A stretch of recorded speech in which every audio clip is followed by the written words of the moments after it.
இந்த காலவெளியிலே எல்லாரும் தேவ ஆலயத்திலே பார்ப்பது மிக சந்தோஷம். கர்த்தர் உங்களை எல்லாரையும் ஆசீர்வதிப்பாராக. ஒரு சில காரியத்தை நான் சொல்லிடுறேன்.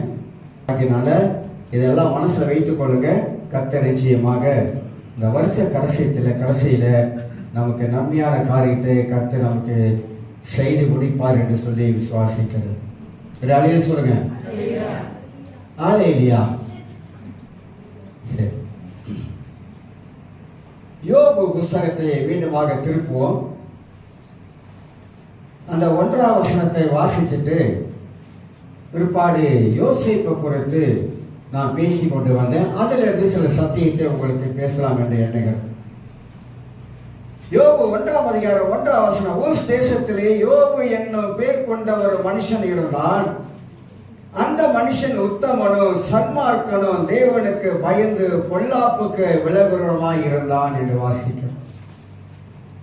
4 காரியங்களை குறித்து அவங்க மத்தியிலே நான் சொல்லி வந்தேன். யோபுடைய வாழ்க்கையிலே காணப்பட்டதை குறித்து, யோபு எப்படி உத்தமனாக இருந்தான், சன்மார்க்கனாக இருந்தான் என்று சொல்லி 2 காரியம் எடுத்து, 3வது காரியம் தேவனுக்கு பயந்தவன் என்ற அடிப்படையிலே யோசேப்புடைய வாழ்க்கையிலே சில காரியத்தை எடுத்து மத்தியில் பேசினேன். யோசேப்புடைய வாழ்க்கையை பேசுவதற்கு முன்பதாக இதனுடைய தலைப்பு உங்களுக்கு நான் சொன்ன மனசோர்வு. மனித வாழ்க்கையிலே வரக்கூடிய மனசோர்வுகளை பற்றி தான் தலைப்பா வைத்து, அதுக்கு அடிப்படையில முதல் கட்ட அவனுடைய வாழ்க்கையில, யோபு வாழ்க்கையில முதல் கட்ட வாழ்க்கை அவன் எப்படி ஆசீர்வாதமாக இருந்தான், 2வது கட்ட வாழ்க்கையிலே ஆசீர்வதிக்கப்பட்டவன் எப்படி சரிந்து கீழே விழுந்தான், அவன் வாழ்க்கையில எவ்வளவு மனசோர்வு இருந்திருக்கும், எவ்வளவு மன போராட்டம் இருந்திருக்கும், மன உளைச்சல் இருந்திருக்கும், பல காரியங்களும் மனதில் ஓடி இருக்கும் என்ற 2வது கட்ட வாழ்க்கைக்கு நான் கொஞ்சம் பேசிட்டு வைத்திருக்கிறேன். முதல் கட்ட வாழ்க்கையை குறித்து சிந்திப்பதற்காக. எல்லாருடைய மனித வாழ்க்கையிலையும் தமிழ்ல சொல்லுவாங்க, மேடுன்னா ஒரு பள்ளனோடு இருக்கும் அப்படின்வாங்க. வாழ்க்கை இருந்தா அது ஒரே ஒரு சீரா இருக்காது. வாழ்க்கையில வாழ்க்கை கொஞ்ச காலத்துக்கு சில வருடங்கள் நம்ம வாழ்க்கையில ஒண்ணுமே நடக்காதது, நல்லா இருக்கிறது மாதிரி தெரியும். ஆனா சில காலம் போன பிற்பாடு சில புயல் வீசும், சில அலைகள் நம்ம மேல வந்து மோத ஆரம்பிக்கும், சில காற்றுகள் மத்தியில் வந்து அடிக்க ஆரம்பிக்கும், சில தடுமாற்றங்கள் வாழ்க்கையில ஏற்படும், சில மன உளைச்சல்கள் வாழ்க்கையில ஏற்படும். அந்த நேரங்கள்ல நாம என்ன யோசிப்போம் அப்படின்னா, ஏன் ஆண்டவரே நல்லாதானே இருந்த, ஆண்டவரே நல்லாதானே இருந்தேன், நல்லாதானே வச்சிருந்தீங்க, ஏன் வாழ்க்கையில இப்படிப்பட்ட போராட்டத்தை மத்தியில நாம் ஏன் கடந்து போனோம் அப்படி என்ற கேள்வி எல்லாருடைய வாழ்க்கையிலும் வருவது உண்மைதான். எல்லாரும் மனிதர்களாக வாழுகிறோம். இந்த மனிதனுக்குள்ளாக தான் தேவன் வாழ்க்கையில இடைப்படுகிறார். மனிதனுக்குள்ளாக பரிசுத்த ஆவியானவர் நமக்குள்ள இருக்கிறார் என்பதை அறிந்து கொள்கிறோம். ஆகினால்தான் நமக்கு வேதம் ரொம்ப ரொம்ப முக்கியமாக இருப்பதை அறிந்து கொள்கிறோம். ஆவியானவர் தேற்றரவாளர், அவருக்கு ஒரு பெயர் வந்து தேற்றுகிறவர், பலப்படுத்துகிறவர், நம்மளை உற்சாகப்படுத்துகிறவர், இதெல்லாம் அவருக்கு வைக்கப்பட்டிருக்கிற பெயர். அவர் நமக்குள்ள இருந்துதான் நம்மளை வந்து அற்புதமாக நடத்துகிறார். கடவுளுடைய சித்தம் இன்னதென்பதை நமக்கு விளங்க பண்ணுகிறார். தேவனுடைய வழிகள் இன்னதென்பதை நமக்கு காட்ட ஆரம்பிக்கிறார். மனித வாழ்க்கையில இப்படிப்பட்ட இக்கட்டு வரும்பொழுது நம்முடைய கண்கள் எல்லாம் வேதத்தை நோக்கி தான் போகணும். நம்முடைய மனதெல்லாம் வேதத்தை நோக்கி சிந்திக்க ஆரம்பிக்கணும்.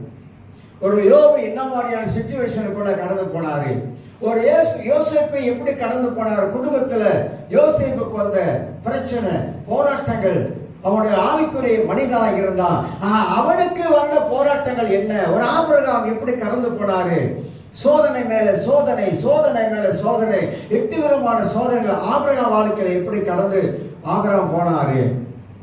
சாதாரண பைபிள்ல பார்க்கிற ஒவ்வொரு மனித வாழ்க்கையில இருக்கிற சோதனைகள் நம்ம சந்திச்சதே இல்லை. நீங்களும் நானும் அந்த மாதிரி சோதனையை ஃபேஸ் பண்ணதே இல்லை, பார்த்ததே இல்லை, வாழ்க்கையில் வந்தது கிடையாது. ஆனா வேதாகமத்தில் வாசிக்கும் போது தானியேலுக்கு வந்த சோதனை உங்களுக்கு எனக்கு வந்திருக்கா? இல்ல. சிங்க கேவில போட்டாங்க. உங்களை எந்த கேவில போட்டாங்க? உங்களை என்னை எந்த கவியில போட்டாங்க? ஒரு கவியிலையும் போடல. அன்னைக்கு உயிருக்கு போராடினவர்கள் உண்டு, உயிரை பணைய வச்சவங்களும் உண்டு. சாத்ரா மேசா அபிநேக்கா என்பவர்கள் அக்கினி சூழலை தூக்கி போட்டாங்க. விசுவாச வீரர்கள், கடவுளுக்காக வாழ்ந்தவர்கள், சாவுக்கு அஞ்சாதவர்கள், என் தேவனை தவிர எந்த தேவனுக்கு தலை வணங்க மாட்டேன்னு நின்றவங்க அந்த காலத்துல இருந்த தேவனுடைய பரிசுத்தவான்கள். கர்த்தருக்காக நிக்க பழகணும். நல்லா இருந்தா சோத்திரம் தோத்திரம் தோத்திரம் தோத்திரம், ஆண்டவரே நன்றி ஆண்டவரே, சோத்திரம் ஆண்டவரே. கொஞ்சம் குறைஞ்சு போயிட்டோமா என்ன ஆயிடுவோம்? கொஞ்சம் குறைஞ்சிட்டுன்னு வச்சுக்கோமே, கர்த்தர் இருக்கிறாரா, ஆண்டவர் இருக்கிறாரா, அவர் இருந்தா நான் ஏன் இப்படி இருக்கிறேன், அவர் இருந்தா என்னையா ஆண்டவர் இப்படி வச்சிருக்கிறாரு, அவர் இருந்தா என் வாழ்க்கை ஏன் இப்படி ஆயிடுச்சு, 108 கேள்வியை கேட்போம் ஆண்டவரை பார்த்து. கர்த்தரை பார்த்து நம்ம சந்தேகப்படுவோம். மனித வாழ்க்கையில பல காரியம் வரும்பொழுது நமக்கு பல கேள்வியா வரும் தவிர, ஆனா கடவுள் மேல ஆண்டவர் மேல விசுவாசமாக இருந்து அதை ஜெயிப்பதற்கு நம்மளோட மனது போகாது. அதை ஜெயிக்க முடியும், என்னால ஜெயிக்க முடியும். எனக்கு 1000 துன்பங்கள் வந்தாலும் என்னால தாண்டி போக முடியும், எனக்கு முடியும். ஏன்னா எனக்குள்ள இருக்கிற பரிசுத்த ஆவியானவர், வல்லமை உள்ள ஆவியானவர். இந்த உலகத்துல இருக்கிறவரை காட்டிலும் எனக்குள்ள இருக்கிற ஆண்டவர் பெரியவர். பீத்திக்கும் ஒரே பீத்தா அதான் சொல்லுவோம், எனக்குள்ள இருக்கிற ஆண்டவர் பெரியவருங்க அப்படின்னு சொல்லுவோம். ஆனா மழை போல பிரச்சனை வரும்போது அவர் சின்னதா குறை கொஞ்சம் மாதிரி ஆகிடுவார். அப்படியே நம்ம என்ன பண்ணுவோம்? அந்த பிரச்சனையே சொல்லிட்டு இருப்போம், அந்த பிரச்சனையே அதிகமாக பேச ஆரம்பிப்போம். உலகத்துல எல்லாரும் நல்ல மனிதர்களா? இல்ல, உலகத்துல எல்லாரும் நல்ல மனிதர்கள் கிடையாது. 4 பேர் நல்லவனா இருப்பான், அதே 4 பேர் கெட்டவனா இருப்பான். உலகத்துல எல்லாத்தையும் வச்சிருக்காரு ஆண்டவர். என்னைக்குமே ஒன்று சொல்றேன், கெட்டதை கேட்கவே கேட்காதீங்க, நல்லதே கேளுங்க. உங்களுடைய மனதுக்குள்ளாக காதுக்குள்ளாக நல்லதையே நீங்க கேட்க கேட்கத்தான் நம்ம ஆரோக்கியமா இருக்கும். நம்ம நரம்புகள் எல்லாம் ஆரோக்கியமா இருக்கும், நம்மளோட மூளை ஆரோக்கியமா இருக்கும், நம்மளோட லிவர் இருக்குல்ல அதுவும் ஆரோக்கியமா இருக்கும், மூச்சு விடுற மாதிரி நம்ம லங்ஸ் இருக்க அது ஆரோக்கியமா இருக்கும். உண்மையா சொல்றேன், நீங்க தேவையில்லாதெல்லாம் கேட்டு கொண்டு வந்தீங்கன்னா எல்லாம் டேமேஜ் ஆகும். சுவாசிக்கிறது கூட நின்று சுவாசிப்போம். ஏன் சில வேலை அப்போ பெரும் மூச்சு விடுவோம் பார்த்தீங்களா? ஏன் பெருமூச்சு விடுறோம்? எதனால பெருமூச்சு வருது? சொல்றாங்க சமாளிக்க முடியலங்க, சமாளிக்க முடியல, இதுக்கு மேல முடியாதுங்க, ஏன்னா இதுக்கு மேல என்னால போராட முடியாதுங்க அப்படிலாம் நம்ம மனது சொல்லுது பாருங்க. முடியாது முடியாது முடியாது, போராட முடியாது, இதுக்கு அங்கிட்டு போராட முடியாது அப்படின்னு நம்ம மனது சொல்லுது. ஆனா பைபிள கொஞ்சம் அழகா நம்ம நிதானமா எடுத்து படிச்சு பார்த்தோமா, போராடினவர்கள் யாக்கோப்பு போராடி மேற்கொண்டான். சும்மா இல்ல, அண்ணா வரான், ஏசா வரான், 2 ஒண்ணுடா, ஏமாத்திட்டல. ஆக்சுவலி அவன் ஏமாத்தலைங்க, யாக்கோப்பு ஏமாத்துக்காரன் பேரை வச்சுட்டோம். நம்ம பேர் வைக்கிறதுல பாரு ரொம்ப கட்டிக்காரங்க, பேர் வைக்கிறதுல கட்டிக்காரங்க. யாக்கோப்பு ஏமாத்துக்காரன், அவன் ஏமாத்தல, உண்மையிலேயே ஏமாந்தவன் அவன், இவன் ஏமாத்தல. மூத்தவனுக்கு தான் எல்லாம் போய் சேரணும், அந்த காலத்து வழக்கம். இந்த காலத்துலயும் சிலருக்கு இருக்கு தெரியுங்களா? ஓ வீட்டுல மூத்த பையன், அவனுக்கு சேர வேண்டிய பங்கு அவனை கொடுக்கணும், இப்ப அதையும் பிடிக்கிறாங்க. ஆனா அந்த காலத்துல யூத குலத்துல அந்த மாதிரி இருந்தது, மூத்தவனுக்கு சேர வேண்டிய பங்கு அப்படிலாம் இருந்துச்சு. ஆனா யாக்கோபு ஏமாத்தக்காரன் இல்ல, தேவன் யாரை கொண்டு என்ன செய்யும் என்பது அவருக்கு தான் தெரியும். உங்களே என்ன கொண்டு ஆண்டவர் செய்ய வேண்டும் என்பது அவர் வச்ச பிளான், அவர் வச்ச திட்டத்தை யாரும் மாற்றவே முடியாது. உங்களை கொண்டு கர்த்தர் என்ன செய்ய முடியும் என்று அவர் பிளான் பண்ணியிருக்கிறாரோ அது பிரகாரம் தான் நடக்கும். கிறிஸ்தவ வாழ்க்கையில நிறைய பேர் பின்மாறிட்டாங்க. பைபிள் அழகா சொல்றது, கடைசி காலத்துல நிறைய பேர் இயேசு விட்டு போயிடுவாங்க. கடைசி காலங்கள்ல நான் சொல்றது, கடைசி காலம் என்பது நாம் வாழ்ந்திருக்கிற இந்த காலம் நெருக்கடியான கஷ்டமான ஒரு காலத்துல நாம வாழ்ந்து கொண்டிருக்கிறோம். நிறைய பேர் கர்த்தரை விட்டு போயிடுவாங்க, இயேசுவை விட்டு பின்மாறி போயிடுவாங்க, வேதத்தை தொட மாட்டார்கள், ஜெபிக்க மாட்டார்கள், ஆண்டவர் எங்கே இருக்கிறார் கேள்வியோட வாழ ஆரம்பிச்சிருவாங்க. கடைசி காலத்துல சபை கூடி வரதை விட்டுடுவாங்க, வரமாட்டாங்க, போனதெல்லாம் போதும் அப்படின்னு விட்டுருவாங்க. அவ மரித்த பிற்பாடு எங்கே தேடுவேன் பாஸ்டரை, எங்கே தேடுவேன், அடக்கம் பண்ண ஒரு ஆள் கூட இல்லையே, எங்கே தேடுவேன்னு தேடுவாங்க. ஏன் பின்மாறிட்டாங்க. இப்ப இறந்த பிற்பாடு யாராவது ஒரு பாஸ்டர் கிடைப்பாங்க, ஜாப் பண்ணி அந்த அடக்கம் பண்றதுக்கு கிடைக்க மாட்டாங்க. ஒரே ஒரு ஆள் இருக்காரு, நானா இப்பதான் ஒரு வெள்ளிக்கிழமை அடக்கம் பண்ணிட்டு ஆள் இல்லை. என்னது அடக்கம் பண்றதுக்கு ஆள் இல்லை. ஏன் ஆள் இல்லை? சபைக்கே போறதில்லை. இப்ப எந்த பாஸ்டர் வருவாரு? எல்லாம் பின்மாறி போன கேஸ். நிறைய கேஸ் நான் பிடிச்சிருக்கேன். 36 மண்டையெல்லாம் நான் தான் அடக்கம் பண்ணியிருக்கேன். என்ன செய்யுது? அந்த மாதிரி சூழ்நிலை வந்துருங்க. எல்லாம் வருவாங்களா? எல்லாம் வரமாட்டாங்க அப்படி. ஏன்னா அவங்களுக்கு தெரியும் நான் ஒரு இழிச்ச வாங்கினேன். அதனாலதான் நாம அப்படி பார்க்கறது இல்லை. நான் என்ன சொல்ல வரேன்னா, கடைசி காலங்கள், இந்த கடைசி காலங்கள்ல கர்த்தருடைய பிள்ளைகளாக நீங்கள் எல்லாரும் எவ்வளவு கவனமாக வாழ வேண்டிய நிலைமையில இருக்கிறோம். சூழ்நிலைகள் எல்லாம் இன்னைக்கு தலைகளாக மாறி போயிடுச்சுங்க, மாறிக்கொண்டு போகுதுங்க. தேவனுடைய பயம் இல்லாத நிலைமைக்கு இன்னைக்கு வந்துருச்சு. கடவுளுடைய பயம் இல்லை. ஒரு காலத்துல இந்த இடத்துக்கெல்லாம் அவ்வளவு மரியாதை இருக்கும். இந்த இடம் சினிமா பாட்டு பாடக்கூடிய இடமா மாறிடுச்சு. இப்ப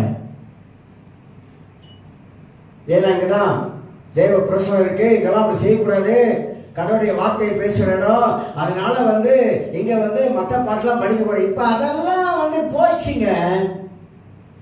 ஊழியக்காரர்கள் எல்லாரும் தலைகீழா மாறிட்டாங்க. ஒரு நாள் வச்சிருக்கிறாரு, வெள்ளை சிங்காசன நியாய தீர்ப்பு வச்சிருக்கிறாரு.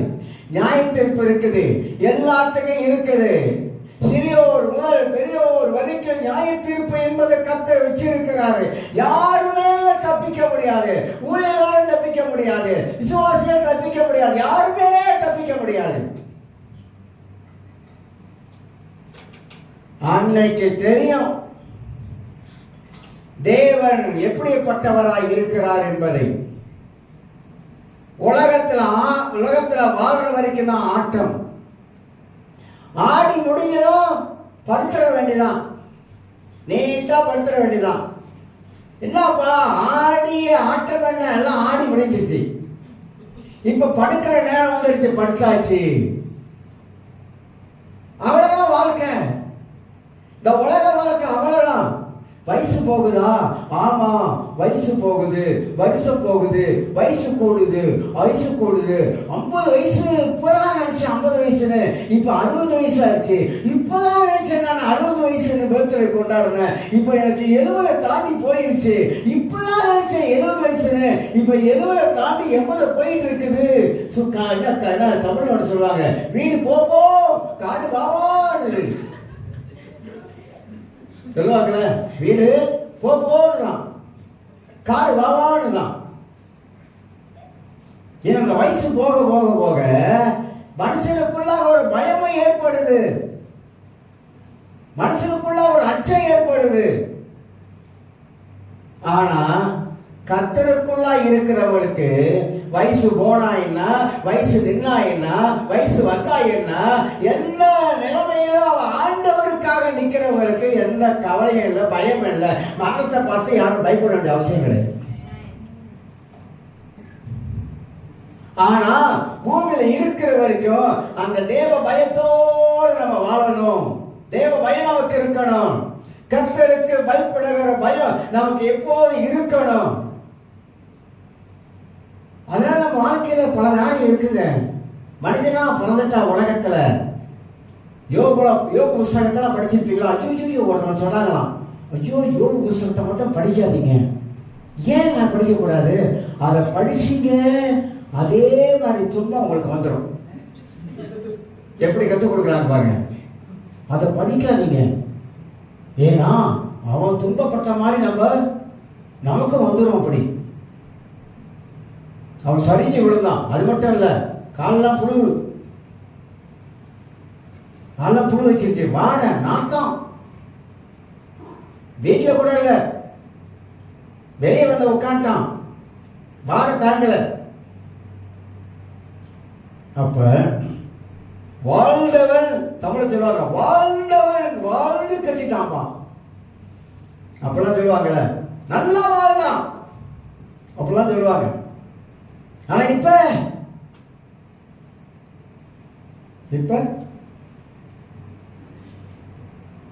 உலகத்துல பெரிய பெரிய ஆட்கள்லாம் வாழ்ந்திருக்காங்க. பெரிய பெரிய ஆட்கள், பெரிய பெரிய ஆட்களுடைய சரித்திரங்களை கொஞ்சம் படிச்சு பாருங்களேன். நெப்போலியன் கதையெல்லாம் படிச்சு பாருங்க. பெரிய பெரிய பணக்காரருடைய வாழ்க்கை சரித்திரத்தை கொஞ்சம் படிச்சு பாருங்க. நமக்கு தெரியணும், நம்ம இந்த உலக அறிவு நமக்கு அவசியமா இருக்குது. வேத அறிவு நமக்கு அவசியம், உலக அறிவு அவசியமா இருக்குது. கிறிஸ்தவர்கள் கடவுள அறிவிலும் நம்ம வளரணும், உலக அறிவிலும் நம்ம வளரணும். இது ரெண்டு நமக்கு அவசியமா இருக்குது. அப்ப தேவனுக்கு பயந்தவர்களுக்கு துன்பம் வருமா? வரும். 2 தீமோத்தேயு 3:12 வாசிக்கப்படுது, அன்னையும் தேவ பக்தியாய் நடக்க மனதாய் இருக்கிற யாவரும் துன்பப்படுவாங்க. யாரெல்லாம் கடவுளுக்கு பக்தியாய் வாழணும், ஆண்டவரே நமக்கு பயந்து வாழணும் அப்படின்னு நினைக்கிறீங்கள, நம்ம வாழ்க்கையில நிறைய துன்பம் வரும். கிறிஸ்தவனுக்கு துன்பம் வராதுன்னு பைபிள்ல எழுதவே இல்லை. துன்பம் வரும். உலகத்திலிருந்து ஆண்டவராக இயேசுவை என்னன்னா பேசுறாங்க தெரியுமா? எல்லாம் படிக்கணுங்க. நான் நிறைய வேலைகள்ல இயேசுவை என்ன பேசுறாங்க, உலகத்தில் இருக்கும்போது இயேசுவை என்ன பேசுறாங்க, இயேசு எப்படிலாம் அவமானப்பட்டாரு, இயேசு எப்படிலாம் நிந்திக்கப்பட்டாரு, அதெல்லாம் மனசுல கொண்டாடணும். இயேசு பார்த்து ஒருத்தன் கேட்கிறான், பரிசேயர்கள் மத குருக்கள், நீ பிசாசுக்கு தலைவன். நம்மளை பார்த்து நீ பிசாசுக்கு தலைவன் அப்படி சொன்னா நமக்கு என்ன வரணும் நினைக்கிறீங்க? முடியெல்லாம் மேல சுத்துக்கும், நேரம் நிற்க முடியலாம். அப்புறம் என்ன சொல்லுவான்? கோபம் பாதத்திலிருந்து நடு மண்டைக்கு ஏறி அப்புறம் அப்படியே படுக்கிறவன் ஏன் படுத்துறா? பிரஷர் ஏறிச்சு, பயங்கரமா கோபம் வந்துடும். ஓ, என்ன பார்த்து நீ பேய் சொல்லிட்டியா அப்படின்னு. ஏசு ரொம்ப அப்படியே எப்படி இருந்தாரு? நீ பிசாசுக்கு. ஏசு யாரு? கடவுள். அவருக்குள்ள பரிசுத்த ஆவியின் வல்லமை இருக்குது. அப்படி பேசாம போறாரு. சொன்னா சொல்லிட்டு போட்டோன்னு அது மட்டும் கேட்டாங்களா? எங்க தகப்பன் ஆபிரகாம். நீ யாரு? என்ன கேள்வி தெரியுமாரு? நீ யாருக்கு பிறந்த? பைபிளை போய் படிங்க, தெரியும். நீ யாருக்கு பிறந்த? இப்படிதான் மறைமுகமா அட்டிக்கிறானுங்க. அவமானப்பட்டார் இயேசு. ஆனா கோவப்பட்டாரா? கோவம் எங்க பட்டார் தெரியுங்களா? ஆலயத்துல என்ன பண்ணானுங்க? மணி சேஞ்சர் அங்க வச்சுக்கிட்டான், காசு மாத்திர இடமா வச்சான், கல்லர் கொகைய மாத்தினான், கடவுளுக்கு அருவருப்பான காரியம் செய்ய ஆரம்பித்தான். அதனால அவர் கோபம், பக்தி வைராக்கியம். என் சபையை நீ என்ன பண்ணிட்ட? கல்லற குகையா மாத்துற. அதனால்தான் இந்த தேவாலயத்தை கல்லறை குகையா மாற்றக்கூடாது. அதனால்தான் கட்டடமாகிய ஆலயத்தில் அவர் எல்லாத்தையும் அடிச்சு வேண்டி துரத்தினாரு. அந்த தேவ பயம் சொல்றேன், தேவ பயம். மனிதனுக்கு தேவ பயம் இருக்கணும். உலகத்துல இருக்கிறவங்களுக்கு தேவ பயம் இருக்குது. பார்த்தா அப்படியே பயந்து போறவங்க இருக்காங்க. அதை விட நமக்கு அதிகமான கடவுளுக்கு பயப்படுகிற பயத்தை பத்தி பைபிள்ல நிறைய இடத்துல எழுதியிருக்குங்க. யோசேப்பு என்ன சொல்றாரு தெரியுங்களா? யோசேப்பு என்ன சொல்றான்னா, ஆதியாகம புஸ்தகத்தை 42ஆம் அதிகாரத்தில், ஆதியாகமம் 42ஆம் அதிகாரத்தில் 18வது வசனத்தை உங்களுக்கு வாசித்து காட்டுகிறேன். 3ஆம் நாளிலே யோசேப்பு அவர்களை நோக்கி, நான் தேவனுக்கு பயப்படுகிறவன், நீங்கள் உயிரோடு இருக்கும்படி ஒன்று செய்யுங்கள். சகோதரர்கள் சொல்றான், நான் தேவனுக்கு பயப்படுகிறவன். யாராவது சொல்ல முடியுமா? நம்ம சொல்ல முடியுமா? நான் ஆண்டவருக்கு பயப்படுகிறேங்க அப்படி சொல்ல முடியுமா? யோசேப்பு சொல்றான், நான் தேவனுக்கு பயப்படுகிறவன். தேவனுக்கு பயப்படுகிற வாழ்க்கையே வித்தியாசங்க. ஒரு மனிதனுக்குள்ளாக கடவுள் பயம் இருக்குன்னு சொன்னாக்கா, அவன் ஒரு நாள் தீமைக்கு இடம் கொடுக்கவே மாட்டாங்க. தீமைக்கு இடம் கொடுக்க மாட்டாங்க. கடவுள் பயம் அவனுக்குள்ள இருக்கும். இன்னொரு வசனத்தையும் உங்களுக்கு வாசித்து காட்டுகிறேன் பாருங்க. இன்னொரு வசனத்தையும், இந்த வசனம் ரொம்ப அற்புதமான வசனம். ஆதியாகமம் 41ஆம் அதிகாரத்தில் 38ஆம் வசனத்தை வாசிக்கிறேன் பாருங்க. அப்பொழுது பார்வோன் தன் ஊழியக்காரரை நோக்கி, தேவ ஆவியை பெற்ற இந்த மனுஷனை போல வேறொருவன் உண்டோ என்றான். சாட்சி கொடுக்கிறான். யார் சாட்சி கொடுக்கிறா? புறஜாதி பார்வன் சாட்சி கொடுக்கிறான். இந்த மனுஷனுக்குள்ள இருக்கிற தேவ ஆவியை போல ஒருத்தங்கிட்ட இல்லை. இவனை போல ஒரு ஆள் இருக்கா? தேவ ஆவியை பெற்ற ஒரு மனிதர் உண்டோ? சாட்சி யார் கொடுக்கிறா பாருங்க. யோசேப்புக்கு கடவுளுடைய ஆவியை பெற்றவர்கள், தேவனுடைய அபிஷேகத்தை பெற்றவர்கள், பரிசுத்த ஆவியின் வல்லமையினால் நடத்தப்படுகிறவர்கள், அவர்கள் மாறுபட்ட மனிதர்கள், மாறுபட்டவர்கள், மாறுபட்ட வாழ்க்கை வாழக்கூடியவர்கள். அப்படின்றால் உங்களுக்குள்ளாக எனக்குள்ளாகவும் தேவனுடைய ஆவியனுடைய அபிஷேகம் இருக்கிறது. அதனால் தான் எப்போதுமே நாம பரிசுத்த ஆவியானவர் துக்கப்படுத்த மாட்டோம். எதனால பரிசுத்த ஆவியை துக்கப்படுத்துகிறோம்? அவர் நம்மளை போல ஒரு தன்மை உள்ளவர், தெய்வீக தன்மையில் இருக்கிறவர். மனிதர் ஆவியானவரை எதனால் துக்கப்படுத்துகிறான்? அவன் செய்கிற கிரியையினால், அவன் செய்கிற காரியத்தினால். ஆவியானவரை துக்கப்படுத்தக்கூடிய மனிதர்களாக சில வேலைகளை நம்ம காணப்படும். துக்கப்படுத்தக்கூடாது, கடவுளை துக்கப்படுத்தக்கூடாது. அதனால யோசேப்பு சொல்லுகிறான், நான் தேவனுக்கு பயப்படுகிறவன். நான் அதை எடுத்தனாக்கா இந்த வருஷம் முடிக்க முடியாது. ஏன்னா தேவனுக்கு பயப்படுகிறவர்கள் பூமியில எப்படி வாழ்வார்கள், எப்படி வாழ ஆரம்பிப்பாங்க, எப்படி அவங்களுக்குள்ளாக அந்த தேவ பயம் இருந்து கொண்டே இருக்கும். தேவ பயத்தை கொண்டு வர்றது யாரு? தேவ பயத்தோட வாழ வைக்கிறது யாரு? அப்ப யோசேப்பு தேவனுக்கு பயப்படுகிறவனாய் இருந்தான். அந்த பயம் அவனுக்குள்ளாய் இருந்ததை குறித்து நாம் வாசிக்கிறோம். இன்னும் அவனை குறித்து 7 காரியங்கள் அவன் மத்தியில் சொல்றதுக்கு இருந்தேன். அதுல யோசேப்பு முதல்ல அவங்க மத்தியில் சொன்னேன், யூத மார்க்கத்துக்கும் புறஜாதிக்கும் ஆசீர்வாதமாய் இருந்தான். நம்மளால முடிந்த வரைக்கும் மற்றவர்களுக்கு ஆசீர்வாதமாய் வாழ்ந்துட்டு போயிடணும். இரண்டாவது நான் உங்களுக்கு சொன்னேன், பஞ்ச காலத்துல யோசேப்பை கர்த்தர் எகிப்துல வைத்து மற்ற ஜனத்தை போஷிக்க வைத்தார். யூத மக்களையும் போஷிக்க வைத்தாரு, புறஜாதியும் போஷிக்க வைத்தார். நீங்க பைபிள் எப்படி நம்ம பார்க்கணும்? அப்ப யோசேப்பு 17 வயசுல அவன் சொப்பனை கண்டானே, சொப்பனுடைய அர்த்தம் அவன் வாழ்க்கையில நிறைவேறுவதற்கு தேவன் எடுத்த வருடங்கள் எத்தனை? ஒரு சொப்பனை நிறைவேறுவதற்குங்க. நான் ஒரு சொப்பனை காட்டுறேன், ஆண்டவர் ஆவிக்குரிய ஒரு அர்த்தத்தை காட்டிட்டாரு. அந்த ஆவிக்குரிய காரியம் நிறைவேறுவதற்கு சில காலங்கள் தாமதிக்கலாம், சில வருடங்கள் கூட போகலாம். ஆனா யோசேப்புக்கு சில வருடங்கள் போனுச்சு. ஆனா அந்த வருடங்கள் போவதற்கு யோசேப்பு என்ன செஞ்சாரு? பொறுமையா காத்திருந்தாரு. ஏன் பொறுமையா காத்திருந்தாரு? கர்த்தர் எனக்கு ஒரு சொப்பனை காட்டினாரு. அந்த சொப்பனத்துடைய அர்த்தம் அவனுக்கு நல்லா விளங்கிருச்சு. நிறைய பேர் சொப்பனம் பார்க்கறாங்க. ஐயோ பாச, ராத்திரி வந்து என்ன தெரியல பாச, ஒரு கை வந்து குறவழிய நெருக்குது என்ன அப்படியே.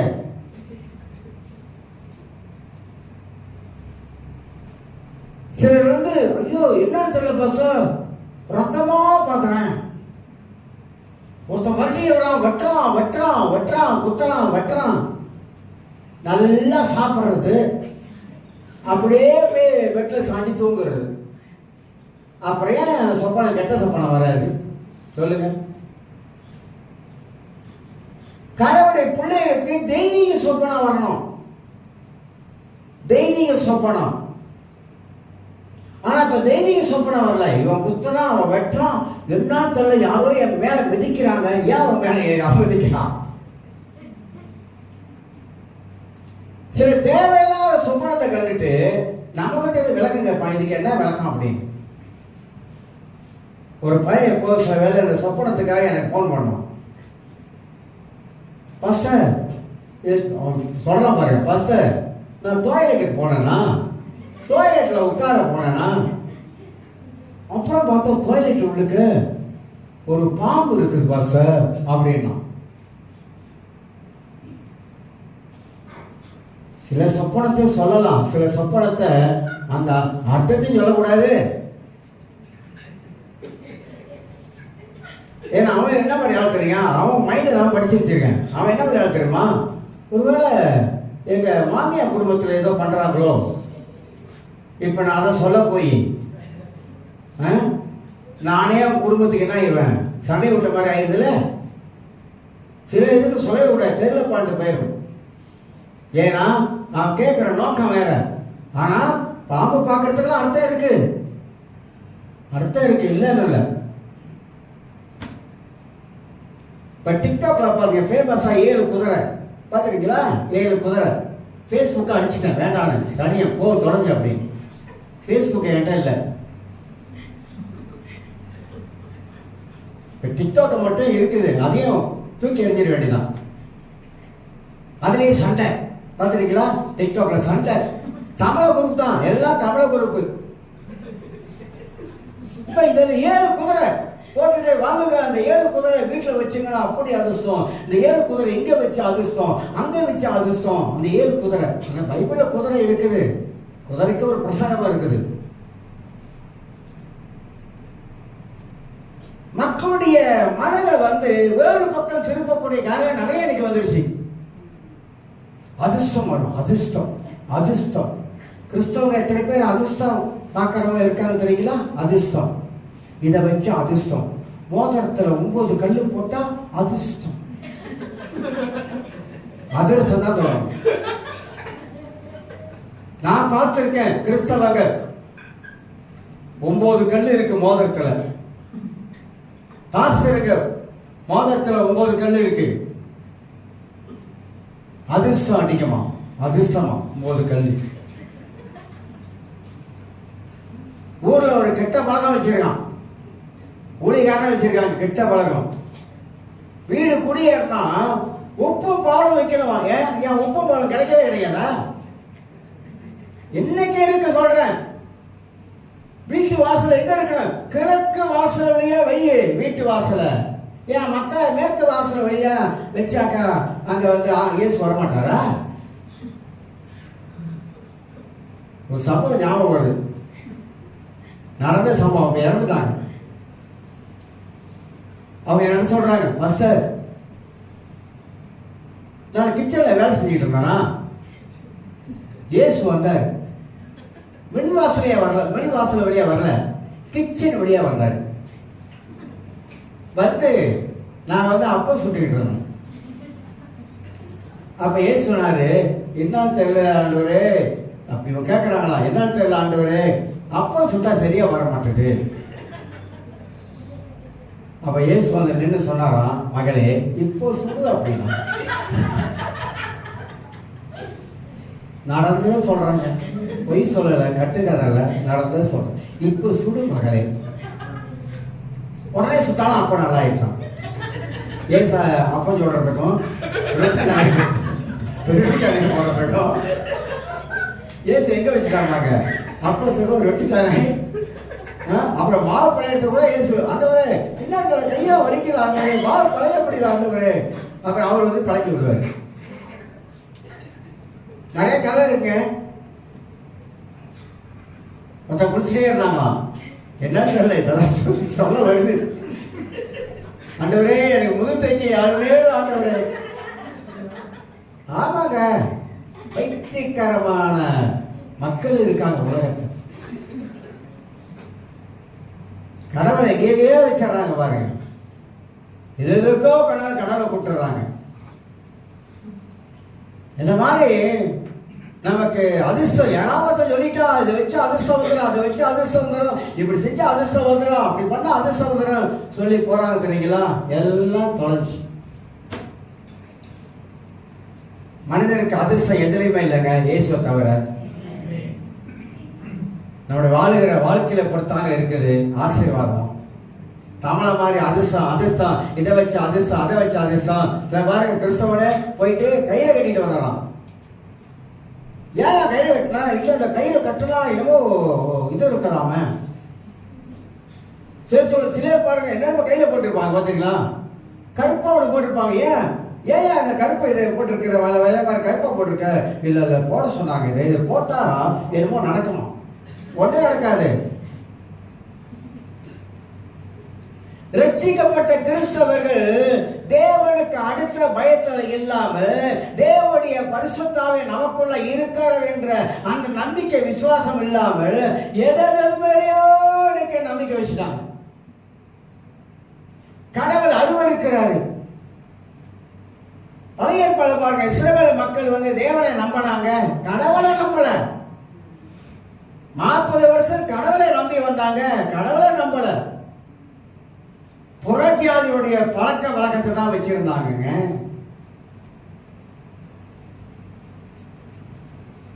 எலியா சொல்றான், இஸ்ரவேல் தேவனே தேவன், நமக்கு எதுவுமே கிடையாது, சாங்கியம் கிடையாது, சம்பிரதாயம் கிடையாது.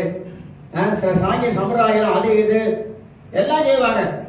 பத்திரிகை கொண்டு வந்தா அதுல லேச தொங்கல்ல மஞ்சள் தடை இருக்கும், மஞ்சள் மங்களகரமா மஞ்சள் தடை இருக்கும். நான் சொல்றாங்க, எத்தனை கிறிஸ்தவங்க கல்யாணத்துக்கு முன்பு போய் பொருத்தம் பார்த்துக்கிறவங்க உண்டு. ரட்சிக்கப்பட்டவங்க பொருத்தம் பார்த்திருக்காங்க, சரியா வருமா பொருத்தம். அப்புறம் ஜாதகம் பார்த்த ஒன்று, பொண்ணுக்கு செவ்வாய் தோஷமா, என்ன தோஷம் பெண்ணுக்கு, செவ்வாவா, ஐயோ செவ்வாய் தோஷம் குடும்பத்துக்கு ஆகாது. எவனா சொன்னா, திங்கள் செவ்வாய் புதன் வியாழன் இதெல்லாம் கிரகங்களுடைய பெயரு, ஆகாதான், செவ்வாய் தோஷம் ஆகாதான். நிறைய பேர் ரகசியமாக அந்தரங்கமாக கடவுளுக்கு அருவருப்பான காரியங்களை செய்வர்கள் இன்னைக்கு இருக்கிறாங்க. ராத்திரில பணம் கொடுக்காத வேண்டாம், ஐயோ ராத்திரில ஊக்கு கொடுக்காத குத்திரும், ராத்திரி இதை கொடுக்காத அதை கொடுக்காத, நிறைய இன்னைக்கு இருக்குதுன்னு சொல்றேன். அப்பனா ஒரு ரட்சிக்கப்பட்ட கிறிஸ்துவோட வாழ்க்கையில பரிசுத்த ஆவியாளர் உள்ள இருக்கும் பொழுது, தேவ பயத்துக்கு அடுத்த காரியத்துல நம்ம வாழும் பொழுதுதான் இதெல்லாம் நம்ம குப்பை நினைச்சு தூக்கி போடுவோம், தவிர இதெல்லாம் சேர்த்து வச்சுக்கோ. அதனால தான் நான் சொல்றேன், ஆசீர்வாதம் என்பது அது தேவனுடைய ஜீவ ஊற்று. ஆசீர்வாதம் அங்க இருந்தா வராது, எங்க இருந்து வராது. இல்லங்க, நான் நினைச்சுக்கிட்டே படுத்து தூங்கிட்டே இருந்தேன், ஆண்டவர் எனக்கு கனவுல 4 நம்பர் காட்டினாரு. அப்படியா? பாருடா, நீ ரொம்ப கஷ்டப்படுற, நீ ரொம்ப கஷ்டத்துல போயிட்டு இருக்கிற மகளே, பாரு 4 நம்பர் காட்டுறான், இதை எடு, இது எடுத்தா அடிக்கும், இவனோட பிரச்சனைலாம் தீர்ந்துடும் அப்படின்னு கனவுல வந்துட்டாராம். இவர் குடு குடு குடு காலையில் எழுந்திரிச்சு ஓடுறாரு, ஓடுறாரு. ஓடி போயிட்டு அந்த கடையில் போயிட்டு 4 நம்பர் எடுக்கிறார். அது டோட்டோவோ மெக்னாமோ ஏதோ. ஏன்? கனவுல வந்தது. இயேசுவா உங்களுக்கு நம்பர் கொடுக்காரு, நமக்கு தெரிய வேணாம், அது பேயின்னு தெரிய வேணாம். ஒரு ஊழியக்காரர் சொன்னார், பாஸ்டர் நான் படுக்கும்போது பார்த்த தெளிவான ஒரு நம்பர் அப்படியே காட்டுது பாஸ்டர். நான் நினைச்சேன், பிசாசு யாருக்கிட்ட நம்பரை காட்டுறாங்க. ஏன்னா பேய் நம்ம பிறக்கிறதுக்கு முன்னே அவன் இருக்கிறான். நம்ம காலில் எந்திரிச்சோட ஐயோ கடவுள் வந்துச்சு, ஏறிடுமா ஏறிடுமா ஏறிடுமா, எடுத்துருமா எடுத்துருமா எடுத்துடலாமா எடுத்துடலாமா, அப்படியே மனதில் போராட்டம் நடக்கும் பாருங்க, பயங்கரமா நடக்கும். இல்ல பரவாயில்ல, ஆர்டர் மன்னிச்சிருவாரு, இந்த ஒரு முறை போயிட்டாவது நம்ம எடுத்துட்டு வந்துடுவோம், அடிச்சா எல்லாம் செட்டில் ஆயிடும், அடிச்சா ஆர்டர் கொண்டாந்து கொடுத்துருவோம். அந்த பணத்தை கொண்டு போய் குப்பத்தூர்ல போடுது, கடவுளுக்குள்ள போடாது.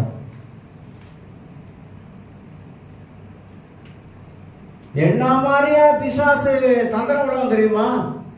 எடுக்க வச்சிருவான், கடைசியா போய் பார்த்தா பூத்தாவாயிரும். கடைசி காலத்துல வாழணும்.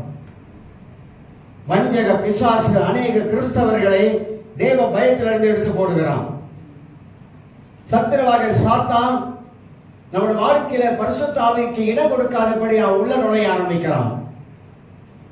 பல காரியத்தை நமக்குள்ளாக வைத்து செயல்பட ஆரம்பிக்கிறான். அந்த கடைசி காலங்கள்ல துரோகம் செய்கிறான், ஏமாத்துகிறான்.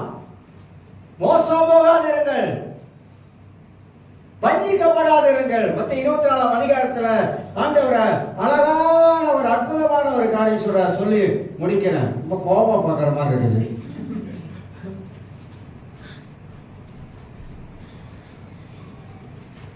மனித வாழ்க்கையில சத்தியத்துல தான் இருக்குது வாழ்க்கையே.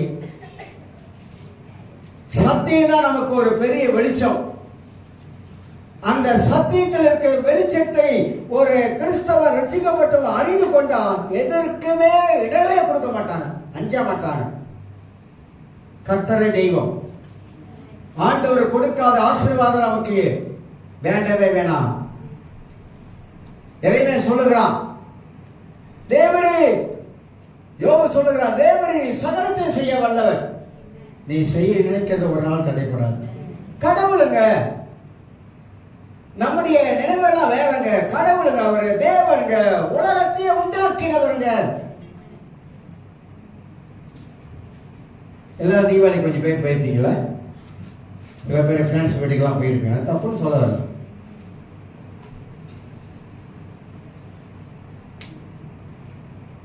தீபாவளி என்பது தீப திருநாள். ஆனா அந்த கதை தெரியுமா உங்களுக்கு என்னன்னு? தெரியுது. நரகாசுரன் கதை தெரியுமா உங்களுக்கு என்னன்னு? பூமாதேவி கதை தெரியுமா என்னன்னு? பூமாதேவி யாரை பெற்றெடுத்தாங்கன்னு தெரியுமா உங்களுக்கு? தெரியாது. அப்ப தீபாவளிக்கு பிள்ளைகிட்ட கொடுத்து பட்டாசு வெடிக்கிறது எவ்வளவு தப்பு தெரியுமா? தெரியுமா? பரவாயில்ல, நம்ம பட்டாசு தானே வெடிக்கிறோம். பட்டாசு வெடிக்கிறீங்க, பட்டாசு வெடிக்கிறது எங்க இருந்து வந்துச்சு தெரியுமா? அது உங்களுக்கு யார் பட்டாசு வெடிக்க சொன்னா தெரியுமா? நரகாசுரன் சொன்னான். நரகாசுரன் அம்மா யார் தெரியுங்களா? பூமாதேவி. நரகாசுரன் யாரும் கொல்ல முடியாது, அந்த மாதிரி வர பெற்றிருக்கிறான். யாருமா கொல்ல முடியும்? அவங்க அம்மா தான் கொல்ல முடியும். அவதான் சொன்னான், நான் சாகும் பொழுது எங்க அப்பா என்னை கொண்டுட்டாங்க, அம்மா நான் சாகும் பொழுது எல்லாரும் கொண்டாடணும், பட்டாசு வெடிக்கணும். புராண கதை. இன்னைக்கு நம்மள பிள்ளைகளுக்கு தீபாவளி பட்டாசு வெடி மக்கா போடு. ஏன் தெரியல. புறஜாதிகளுடைய பண்டிகையில காலை வைக்கக்கூடாது, கையை நினைக்கக்கூடாது. கையை நினைக்க சாப்பிட வைக்க சொல்லல. அவங்களுடைய காரியத்தில் ஏன்னா அவங்களுக்கு நிறைய பேருக்கு அதுவே அவங்களுக்கே தெரியாதுங்க. ஏன்னா எப்படி நரகஸ்வரன் பூமாதாவை பெற்றெடுத்தாலும் கதை வேணாம், அது அசிங்கம் வேணாம், இந்த கதைலாம் வேணாம். அதனால கிறிஸ்தவர்கள் தீபாவளி சொன்னா நீ நான் வந்து வாயில மண்ணை ஒட்டிக்கிறாங்க. ஒத்து போகாத, எல்லாத்துக்கும் ஒத்து போகாத, புறஜாதி செய்யற காரியத்துக்கு ஒத்து போகாத. நம்ம தேவன் தான். நம்ம தேவன் உயிருள்ள கடவுள், நம்ம தேவன் ஜீவிக்கிற கடவுள். அவரை விட்டுட்டு வேற எதுக்கு ஒத்து போகாத, வேண்டாம். நிறைய பேருக்கு நிறைய கதை தெரியாம உலகத்துல வாழ்றாங்க. நமக்கு கதை தெரியும். அதனால நம்ம ஒத்து போனமாக்கா தேவனுக்கு அருவருப்பாயிரும். இஸ்ரவேல் ஜனங்கள் அவங்க எப்போதும் புறஜாதியுடைய தெய்வத்துக்கு தான் அவங்க நிறைய காரியம். ஆனா கர்த்தர் அருவருத்தாரு. பாகால் தெய்வங்கள் கானான் தேசத்துல எத்தனை ஜாதி? 7 ஜாதி இருந்துச்சு. 7 ஜாதியோடைய காரியத்தை தான் இந்த இஸ்ரவேல் ஜனங்கள் கத்துக்கொண்டாங்க. கத்துக்கொண்டு என்ன சொல்றாங்க? என்னை எகிப்திலிருந்து கொண்டு வந்தீங்க, உன்னை எகிப்து அடிமைத்தனமாகிய எகிப்திலிருந்து கொண்டு வந்த தேவன் எவ்வளவு பெரிய தேவனு, அதை விட்டுட்டு கண்ணுக்குட்டிய வணங்குற. இதுதான் எங்களை எகிப்திலிருந்து எங்களை வழிநடத்தி வந்த தெய்வம் சொல்லு, கண்ணுக்குட்டியை வணங்குற. வீட்டுல என்னென்ன போட்டோ வச்சிருக்கோம்? வீட்டுல என்னென்ன போட்டோ வச்சிருக்கோம்? நமக்கு தெரியாமலே சில போட்டோ உள்ள இருக்கும்.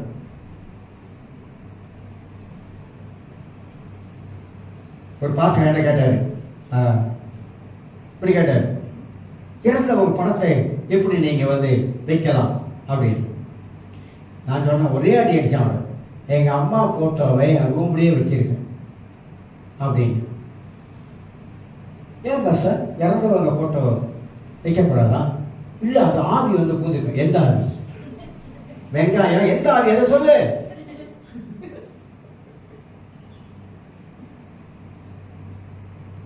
போட்டோ வச்சா நம்ம அம்மா நம்ம அப்பா இப்படிலாம் இருக்குது. கிறிஸ்துவ உலகத்துல இப்படிலாம் போதனைகள் இருக்குது. ஆனா நான் என்ன சொல்றேன்னா, தேவையில்லாதத வீட்டுல எத்தனை பேர் பொம்மை வாங்கி வச்சிருக்கீங்க? பொம்மை நிறைய பொம்மை சோகேசல் வச்சிருக்கீங்களே, விதவிதமான பொம்மைகள் வச்சிருக்கீங்களே. பொம்மையெல்லாம் போய் செக் பண்ணுங்க, அது என்ன பொம்மைன்னு போய் செக் பண்ணுங்க. சில நடந்த சம்பவங்கள்லாம் இருக்குது தெரியுமா உங்களுக்கு? செக் பண்ணுவேன் எந்த பொம்மைன்னு. நான் இந்த ஊருக்கு போனேன்னா அங்க போய் இந்த பொம்மையை வாங்கினேன்னா, நான் அந்த ஊருக்கு போனேன்னா அங்க வந்து இந்த காப்பீட்டு பார்த்தா அழகா இருந்துச்சு. அதுல என்ன இருக்குன்னா பயங்கரமான ஒரு டிராகன் இருந்துச்சு, அதை பார்க்கல, அந்த காப்பீட்டு அழகா இருந்துச்சு, வாங்கிட்டு வந்துட்டேன். ஆனா அதுல என்ன இருக்கு? டிராகன் இருக்குது. எல்லாருக்கும் என்ன தெரியல, நான் இதெல்லாம் பேசிக்கிட்டு இருக்கேன். நிறைய பேருக்கு நிறைய யோசனை வரும். வீடு சுத்தமா இருக்கணும், நம்ம வீடு சுத்தமா இருக்கணும். இயேசு இருக்கிற வீடு சுத்தமா இருக்கணும். தேவையில்லாதத நம்ம வீட்டுல வைக்க கூடாது. அப்படி சொல்ல நல்ல ஞாயிறு என்னன்னு தெரியல. எனக்கும் என் வீட்டுக்கார மனைவிக்கும் அது வந்து பூனை ஆச்சுனாக்கா நான் புடியா மாறிடுறேன். அது இப்படிதான் செய்யுது, நான் ஒரே அடி அடிச்சு போடுறேன். பூனையும் புனியமா மாறிடுறோம். ஏன் பூனை புனியும் நல்லதா இருந்தீங்க, ஏன் அப்படி ஆயிட்டீங்க? எதனால? என்னோ வீட்டுல ஒண்ணு வச்சிருக்கீங்க. சொல்லி முடிக்கிறேன். இந்த அம்பாங்க வட்டாரத்தையே நான் ஊழியர் செஞ்சாள். 1982 83 ஃபுல்லா தமிழ் தசை இதை விட்டோபால் தெரியும். ஃபுல்லாக அந்த இடம் பூரா கவர் பண்ணாடு. நோட்டீஸ் போட்டெல்லாம் விநாயகர் கூடத்துக்கு ஒட்டினாடு. அவர் வீட்டில் போய் ஜெபம் பண்ணுறேன். அந்த வீடு கத்தோலிக்க வீடு. இன்றைக்கி அவங்களாம் ரசிக்கப்பட்ட ஒரு சபையில் இருக்காங்க. டோர்ஜெலாம் தெரியும் அவங்களுக்கு. சின்ன பிள்ளை சண்டே ஸ்கூலில் நடத்திருக்கேன். போய் ஜெபம் பண்ணுறேன். ஒரு பிசாசு ஆடுது, அங்கே ஒரு பிசாசு ஆடுது. இதை வெட்டினா அது ஆடுது, அதை வெட்டினா இதை ஆடுது. எனக்கு புரியல என்ன. அப்புறம் அலைமாரியை திறந்து கையை வைக்க, அங்கே கை வைக்க அங்கே தான் நான் இருக்கேன். என்னடா காமாட்சி அம்மா விளக்கு. என்ன அம்மா விளக்கு? காமாட்சி அம்மா விளக்கு கிறிஸ்தவத்தில் வச்சிருக்கிறாங்க. சில பேர் கிறிஸ்தவ வந்து குராஸ் போட்டோவில் காமாட்சி அம்மா விளக்கு வச்சிருப்பாங்க. பார்த்துருக்கீங்களா? பார்த்துருக்கீங்களா? குராஸ் போட்ட காமாட்சி அம்மா விளக்கு எண்ணெய் ஊற்றி வச்சிருப்பாங்க. அதில் எண்ணெய் ஊற்றலாம் இருப்பாங்க. அதை எடுத்தா பாருங்க, அப்பதான் போதும். சில பிசாசுக்கு சில பொருள் மேல இருக்கும். நான் ஊழிய அனுபவத்தில் சொல்றேன். ஊழிய அனுபவத்தில் நிறைய பிசாசுகள் பொருள் மேல இருக்கும். அதெல்லாம் உட்கார்ந்து இருக்கோம். ஏன்னா அதுக்கு சொந்தமானது. நம்ம வீட்டில் வச்சோமா, நீங்க யாரும் கூப்பிட வேணாம், வாடா ராஜா அப்படிலாம் கூப்பிட வேணாம், வரண்டா ராஜான்னு வந்துடுவாரு, வந்து உட்காந்துக்குவாரு. அப்புறம் பார்த்தா நல்லா இருந்த குடும்பம் என்னன்னு தெரியல, அடிக்கடி சண்டை, அடிக்கடி பிரச்சனை, முதல்ல இப்ப இல்ல, இப்பதான் நடந்துகிட்டே இருக்குது, என்னன்னு புரிய மாட்டேது அப்படின்னு குழப்பாதீங்க. இதுதான் பிரச்சனை. வீடு சுத்தமா இருக்கும். கர்த்தருடைய பிள்ளைங்க தேவ பயத்தோடு வாழணும். கர்த்தருடைய பிள்ளைங்க பரிசுத்தாவின் அபிஷேகத்தில் இருக்கணும். அபிஷேகம் குறையக்கூடாது. எவ்வளவுக்கு எவ்வளவு நமக்குள்ள இருக்கிற அபிஷேகம் அனுபூத்தி வச்சிருக்கிறோமோ அந்த அளவுக்கு சனப்பைய சனி சாத்தான் ஓடிடுவான். எந்த அளவுக்கு நமக்குள்ளாக அனல் குறைஞ்சி போய் குளிரில்லாம அனலமாக இருக்கிறோமோ சனப்பைய சாத்தான் வந்துடுவான். ரகசியம் தாங்க. நல்ல ஜெபம் பண்ணுங்க, நல்ல பைபிள் வாசிங்க. உங்களை எந்த பேய் தொடுவோம் நினைக்கிறீங்க? தொடவே ஓடிடும். நல்ல ஜெபிக்கிறவன்கிட்ட வரவே மாட்டான். ஆனா ஜெபத்தை நிப்பாட்டுவான். பிரச்சனை கொடுத்து ஜெபத்தை நிப்பாட்டுவான். பிரச்சனை கொடுத்து பைபிள் வாசிக்க நிப்பாட்டுவான். தந்திரம் கண்டுபிடிக்கணும். கெட்டிக்காரன், தந்திரம் உள்ளவன். இவ்வளவு நல்லா ஜெபம் நல்லா ஜெபம் பண்ணிக்கிட்டு இருந்தேன், இப்ப என்ன ஜெபிக்க முடியலையே அப்படின்னு நீங்க நினைச்சது இருக்கீங்களா? அன்னைக்கா நினைச்சது உண்டா? இல்லை, எப்போதும் நல்லா பைபிள் வாசிப்பேன், இவன் பைபிள் வாசம் கொட்டாவையும் கெட்டாவையும் சேர்த்து வந்துட்டு இருக்குது,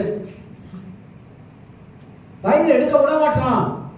படிக்காத என்னத்தை நீ படிச்சு என்னத்தை கண்ட அப்பெல்லாம் பேசுவான்.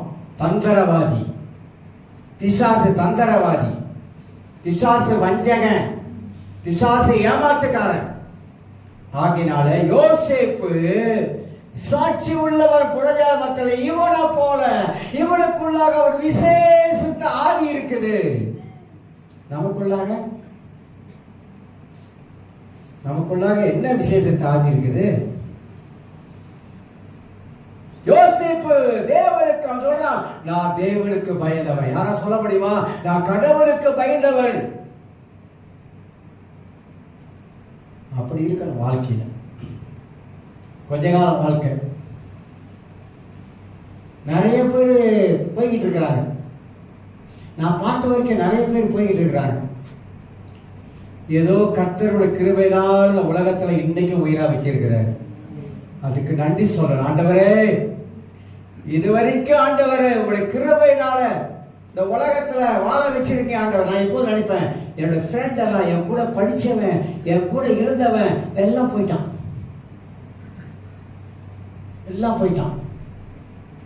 ஒரு 2 நிமிஷம் எடுத்துக்கிறேன்.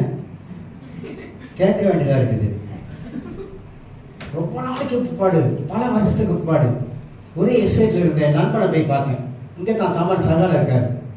என் ஃப்ரெண்டை பிடிச்சி எப்படியாவது பார்க்கணும், ஆசையா இருக்கு, போய் பார்க்கணும் அப்படின்னு வீட்டுக்கு போனேன். தீபாவளி மறுநாள் வீட்டுக்கு போனேன். உட்காந்து வீடு தேடி பிடிச்சிட்டேன். பிடிச்சி உட்காந்து கொஞ்ச நேரம் பேசினேன். 4 வயசாச்சு, 72 வயசாச்சு. ஏன்னா நாங்களாம் ஒரே எஸ்டேட்ல இருந்தார். எப்படி வாழ்ந்தோம் என்பது அவனுக்கு தெரியும். என்னை பத்தி நான் எப்படி வாழ்ந்தேன், எப்படி இருந்தேன் அப்படின்றது.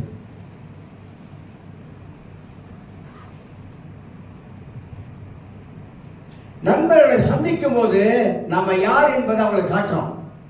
அப்பெல்லாம் போத்தலை உடைச்சி வைப்போம். இப்பெல்லாம் பச்சை தண்ணி பண்ணாத கொடுக்க சொன்னேன். அப்ப போத்த, அப்ப சிகரெட் குடிச்சா எனக்கு ஒரு கொடுப்பான் சிகரெட்டு. இப்ப அவன் குடிச்சிட்டு இருக்கிறான். எனக்கு நீட்டவே இல்லை. எனக்கு தெரியும் நமக்குள்ள ஒரு விசேஷத்தை ஆவி இருக்குது. விசேஷத்தை ஆவி இருக்கு.